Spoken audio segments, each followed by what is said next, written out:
Pemirsa seri pemahaman Skriptura yang saya kasihi dalam Kristus Yesus, kita akan membahas seri SPS kelima yang mengambil tema Kitab Rut. Pada bagian ke-8 ini, kita akan membahas tafsir Rut pasal 1 ayat 1a.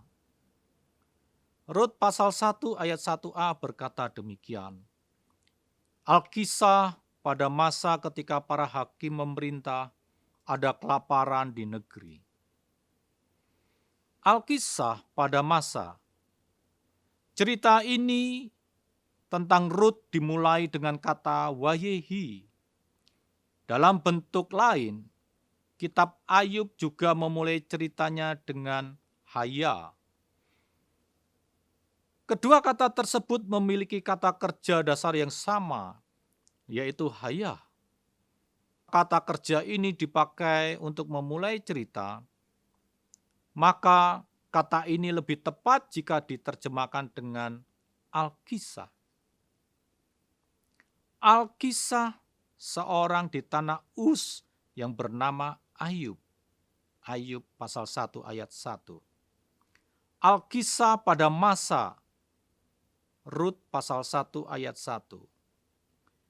Yang perlu diperhatikan di sini adalah bahwa kata awal yang digunakan di sini merupakan khas bahasa cerita. Dan ini menunjukkan kitab ini merupakan sebuah cerita yang berdiri sendiri. Kata Wayehi digunakan 2 kali dalam ayat ini. Memang kata ini sampai 2 kali tidak lazim di dalam Perjanjian Lama. Namun secara gramatikal, hal ini dimungkinkan dan dibandingkan 2 Samuel pasal 7 ayat 4 dan pasal 11 ayat 1 dan 2. Alkisah pada masa ketika para hakim memerintah. Cerita tentang Rut ini diberi penanggalan oleh pengarang pada masa para hakim.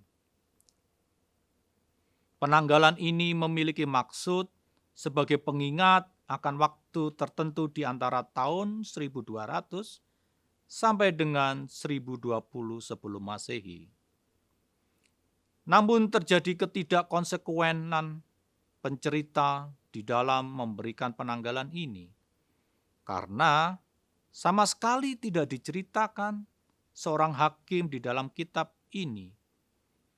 Pun ketika Boas pergi ke pintu gerbang, dia tidak meminta tolong kepada seorang hakim, melainkan kepada 10 tua-tua kota yang juga dihadiri oleh rakyat Bethlehem.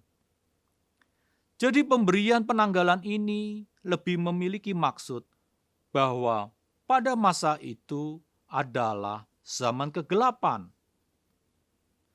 Setiap orang berbuat apa yang benar menurut pandangannya sendiri. Bandingkan di Hakim pasal 21 ayat 25b. Atau oleh Midras, Rut pasal 1 ayat I 11e sebagai zaman penderitaan. Ada kelaparan di negeri. Dijelaskan oleh pencerita bahwa pada masa para hakim terjadi kelaparan di negeri. Yang dimaksud negeri di sini apakah di Bethlehem Yehuda atau di seluruh Israel? Tidak dijelaskan dalam teks Masoret. Namun yang pasti di Bethlehem Yehuda ketika itu dilanda kelaparan. Dan hal ini sangat kontras dengan namanya yang berarti tempat roti.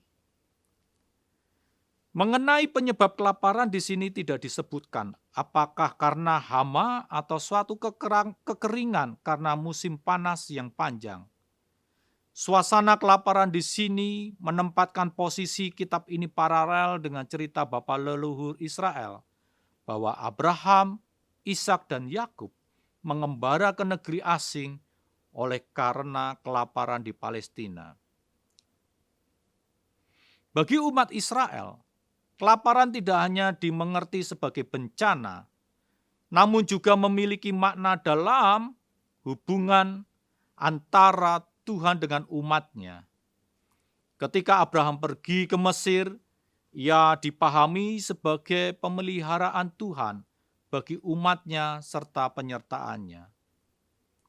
Hal yang sama juga terjadi pada Ishak ketika keluar ke Filistin dan Yakub dan keluarga ke Mesir.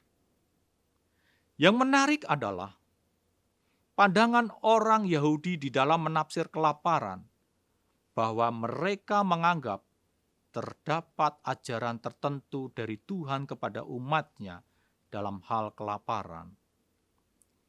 Hal ini dapat dilihat dalam tafsiran Rut, dalam Targum Rut, yang tertulis, pada masa ketika dunia diciptakan sampai kepada masa ketika Mesias datang, akan terjadi di bumi ini 10 kelaparan berat yang akan membawa bencana kepada penduduk bumi.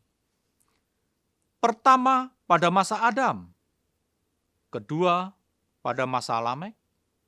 Ketiga, pada masa Abraham. Keempat, pada masa Ishak. Kelima, pada masa Yakub. Keenam, pada masa Boas. Ketujuh, pada masa Daud. Kedelapan, pada masa Elia. Kesembilan, pada masa Elisa. Kelaparan ke-10 memiliki kualitas yang lain. Kelaparan ini bukanlah kelaparan akan roti dan air, melainkan akan firman para nabi dari Tuhan. Meskipun dengan metode alegoris Targum menafsirkan kitab ini, namun kita dapat melihat akan motif utama penulis kitab Rut di dalam menempatkan kitab ini dalam situasi kelaparan. Bahwa hal ini memiliki motif pedagogis dari Tuhan kepada umatnya. Tuhan melindungi umatnya dari ancaman kepunahan. Melalui para leluhur, mengungsi ke Mesir, dan Elimelek sekeluarga ke Moab. Tuhan melindungi mereka dari ancaman bencana. Dalam situasi bencana pandemi saat ini, yakinlah bahwa Tuhan melindungi kita semua, umat-Nya. Amin. Soli Deo Gloria.